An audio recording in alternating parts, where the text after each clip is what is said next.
Hello everyone, today we are going to learn about the snake poisoning in FMT. This is very important topic in the FMT in point of view of examination like your NeetPG, ININ and FMG exam. So it is very important as a doctor to know the difference between the poisonous snakes and non-poisonous snakes, because it is going to save the life of your patient if you differentiate well, and it is also very important for the management of the snake poisoning. And also in point of the examination, it is very important to know the differences between the poisonous snake and non-poisonous snakes. So in the poisonous snakes we have cobra, we have krait, we have viper, and we have the sea snake. While in the non-poisonous snake, very important, we have the rat snake, white snake, wine snake, and sand boa. So let us make a differentiation between the feature of the poisonous snake and non-poisonous snake. Now the poisonous snake, first of all, they are dull in the color. Non-poisonous snakes are very bright in the color. First feature. The second feature is like the tail of the poisonous snake is abruptly tapering, like that, abruptly it taper, while the tail of the non-poisonous snake is gradually taper, that it's gradually going to taper. Now third point, the scale on the poisonous snakes, they are broad and they complete around whole the body. These are broad and they complete around the whole body, while they are in the non-poisonous snake, they are small, they do not extend across the entire wheel, means what, they are incomplete. Okay, now for the teeth, at least one pair of the teeth in the upper jaw is modified from the fangs. Therefore in the snake bite of the poisonous snake you can see like these two fangs. Here all teeth are uniform and which are small in the size, there is no fangs, therefore mark of the bite is going to like this in the non-poisonous. In the poisonous just two, in the non-poisonous it like that. Okay, now the most important point is the poisonous snakes are nocturnally inhabited, means they found only at night, and non-poisonous snakes are diurnal, means day and night.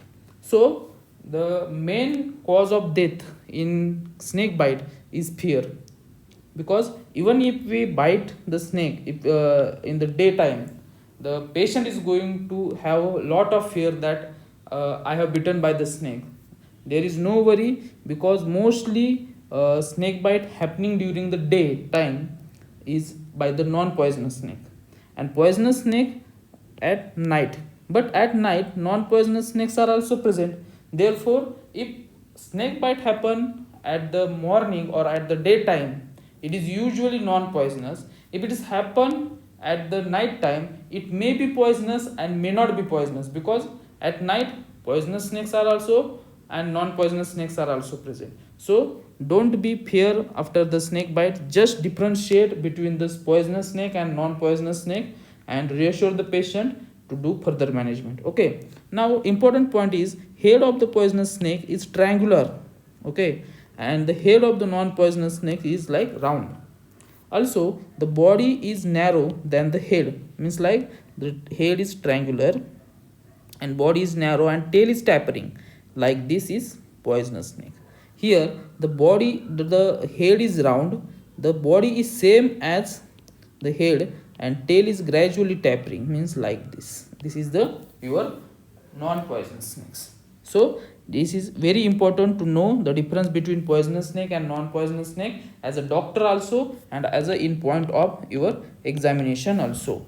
Now let us classify these poisonous snakes according to the system which are going to affect, like the some poisonous snakes affect the nervous system, some poisonous snakes affect the vascular system, some poisonous snakes affect the muscular system. So the snakes which are going to affect the neuron system or nervous system, they are called as neurotoxic snakes, and they are from Illipide family.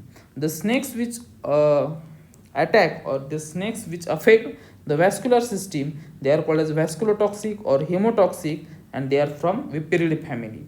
The snakes we are going to attack the muscular system are called as myotoxic, and these are the Hydrophidae family. Okay, In the neurotoxic, we have important like common cobra, common crate, and banded crate. In the vasculotoxic, we have Russell viper, saw scale viper, and in the myotoxic, we have sea snake.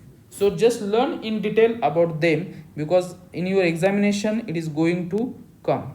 Now the first of all your common cobra, that is आप हिंदी में उसको नाग बोलते हैं, नाजा नाजा, it is found through out the India. ये जो common crate है वो also found throughout the India, and this banded crate found in Bengal, Orissa, MP, UP. This is not very important for your examination, but just remember about it. Now very important is like to identify the snakes, because image based questions are asked in your examination, like that image is given. Okay, so it is very important. So first of all, common cobra, which is black and brown in the color, and the head of the common cobra is forming the hood.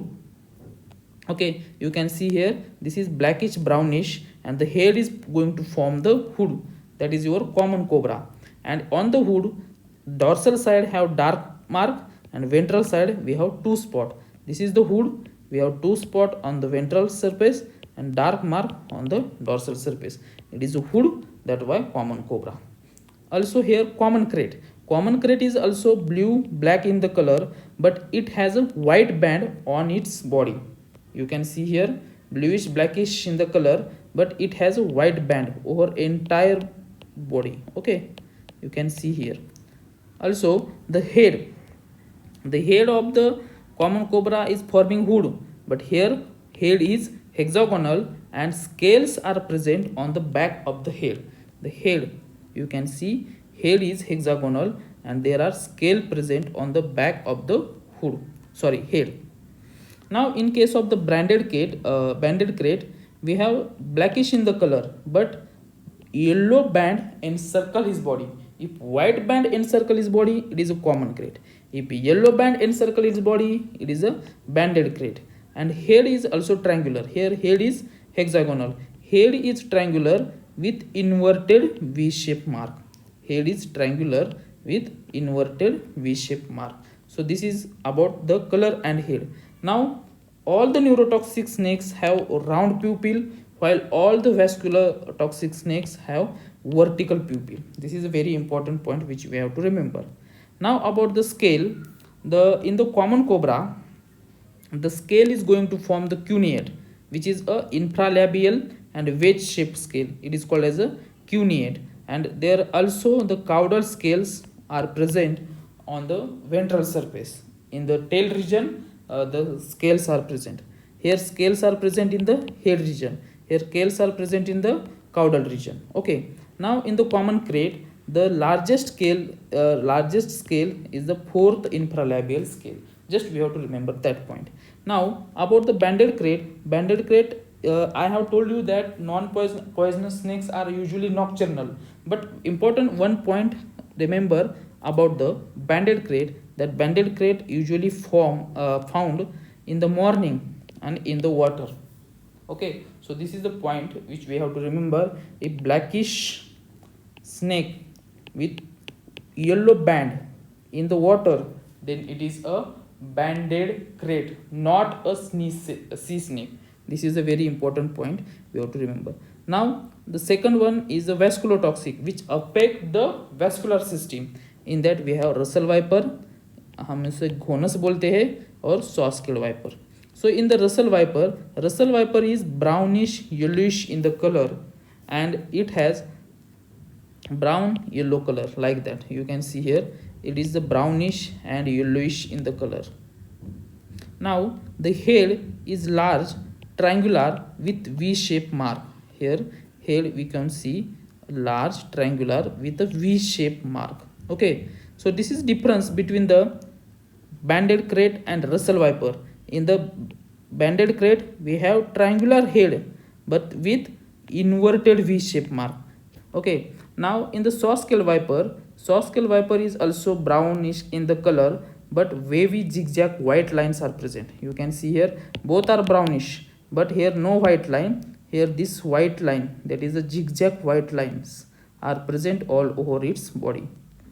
The second point is the head here is also triangular but with white arrow mark. Head is also here it's triangular but with is white arrow mark.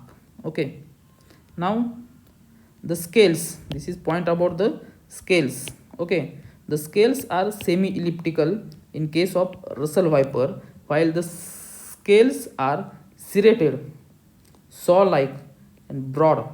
That's why saw like scale, it is called as a saw scale viper. This is very important to remember.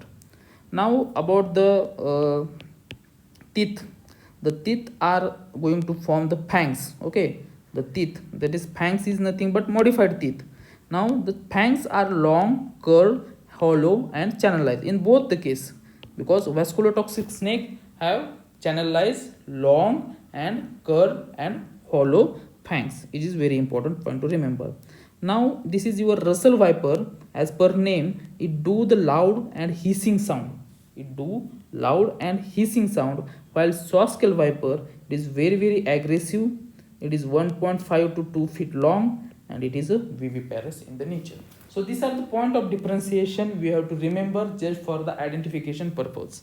Now the third one which affect the muscular system, that is your sea snake. The sea snake is bluish gray green in the color. You can see here it is bluish grayish and green in the color. It has a prominent nostril on the top of his snout. His scales are not broad. It has a flat body and it has a paddle shaped tail which help for its swimming purpose. So this is differentiation, that is the between the, this is also found in the water, this is also found in the water, but this is a black with yellow band, this is bluish gray green. Okay, so this is a differentiation between all these neurotoxic, vasculotoxic, myotoxic snakes. These are their images which are frequently asked in your examination, so remember very thoroughly. Okay, now the next point is their reactions after beating the snake. After beating the snake, what is going to happen? There are local reaction, there are systemic reaction, because we are classified the snake according to the reaction which are going to happen, or according to the system which is going to affect. Now for the neurotoxic snakes, the local reaction is neuro means what? Nerve, and nerve means responsible for the pain, so it affects the nervous system. So there is a burning pain. In case of the neurotoxic snake, there is a burning pain, there is a swelling, there is a discoloration, some blisters and serous discharge, but main point is burning pain is present in the case of neurotoxic snake. Now in the vasculotoxic snake, we have the bleeding, the many blisters on the limb and trunk. These are bleeding because they are going to affect the vessel, so this is a bleeding, and therefore swelling also occur because it affect the vessels. So rapid swelling, discoloration and bleeding is the local reaction which is found in the vasculotoxic. In the myotoxic, both swelling and pain, that is a combination of swelling and pain is going to form. This is the local reaction. Now what is the systemic reaction? It affect the neurotoxic, affect the actually nervous system. So first of all, there are various phases like pre-paralytic phase, paralytic phase, bulbar paralysis, respiratory failure and death. In the pre-paralytic phase, we are going to patient going to experience the vomiting, headache and lethargy. Now in the paralytic phase, patient experiences ophthalmoplegia, ptosis, convulsions and drowsiness. These are typical neurological symptoms. Okay, then bulbar paralysis phase come, then respiratory failure occur. Okay, and then eventually death is going to occur. So in the death is due to the respiratory failure. So diagnostic test for the neurotoxic is single breath test, which is going to calculate your respiratory reservoir, because death is occurring due to the respiratory failure. Now the second one is your vasculotoxic. It affects the vascular system, and there are phases like bleeding phase.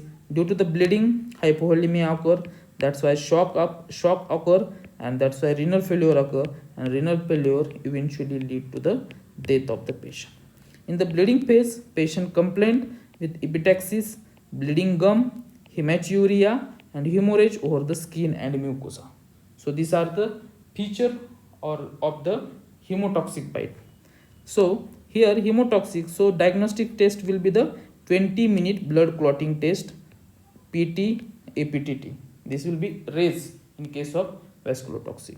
Now in case of the myotoxic, there will be the affecting the muscles, and muscles are going to cause myalgia. It cause muscle stiffness and eventually torn of the muscles, releasing myoglobin, and this myoglobin causes myoglobinuria, eventually causes renal failure, and it eventually causes the death.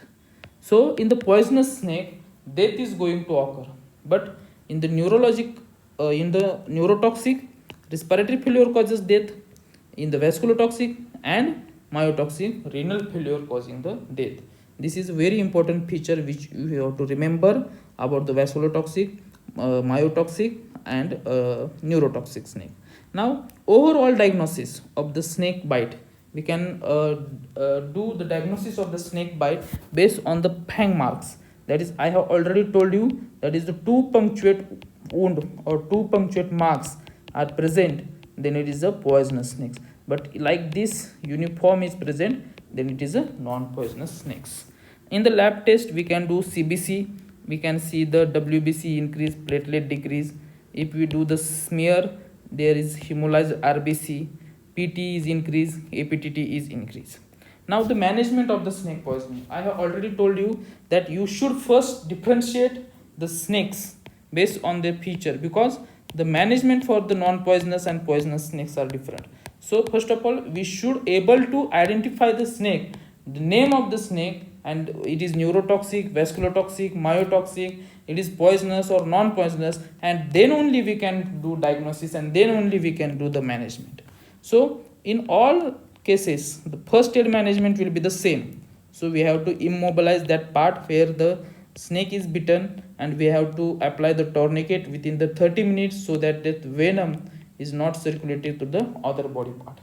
But after identification of the snake, we go to the patient, we admit the patient to the hospital, and then we start the treatment like IV fluid, because hypovolemia going to happen. We can give dopamine, we can do side dressing, we have to give TT vaccine, and we have to also inject the 10 vial of antivenom. Okay, and if there is any hypersensitivity reaction to this antivenom, then we can administer the antihistamine or adrenaline. Also we can give PCP, because in the vasculotoxic bleeding is occur, we can give FFP if severe bleeding occur. In case of neurotoxic symptom are going to appearing like convulsions and etc., then we have to give the atropine followed by neostigmine. We also know that the death is going to occur either due to respiratory failure or due to the renal failure. So we have to manage the renal failure, and to manage the respiratory failure, we can attach patient to the ventilator and give oxygen support. So this is the management of the patient in case of the snake bite. Now, in view of the forensic medicine, what are the autopsy finding of the snake bite? The first is fang marks. Fang marks causes local swelling, and the venom causes yellowish discoloration of that area, which causes blister and eventually causes the bleeding. There will be the froth at the mouth and the nostrils. There will be the pulmonary area, which causing the respiratory failure and causing the death in case of the neurotoxic. We have the congested organs. Now, what is the medico-legal importance of the snake poisoning or snake bite? That is, the death in the snake poisoning is always accidental, and due to the snake bite, there is a permanent and functional loss of that limb or that part, because that poisoning causes the scar, and this scar causes injury to the muscle, to the nerve, and to the vessel. So this is about your snake poisoning. You have to remember differentiation between poisonous snakes, non-poisonous snakes. In the poisonous snakes, various classes and the feature of each of them and management of each of them. Now, very important point, like for the cobra, the death is going to occur within the 6 hours. In case of viper, death is going to occur in 1 to 2 days. I have already told, that is, Russell viper has V-shaped mark on triangular head, like this V-shaped mark, like this V-shaped mark, while banded krait have triangular head but it has inverted V shape mark. Okay. After administration the ASV, we also have to reassess the patient whether the venom is destroyed or venom is what happened to the patient. So after ASV, we have to do assessment. In case of neurotoxic like common cobra, common crate, we have to assess after 1 hour. But in case of vascular toxic Russell viper, Soskel viper, we have to reassess after the 6 hour because clotting factor will take time to regenerate. So this is about the snake poisoning. I have covered all the points in detail about the snake poisoning in the FMT, and you can give almost all the questions, answer to all the question based on this. So remember, this is very important in point of view of your examination and in point of view as your doctor. Thank you.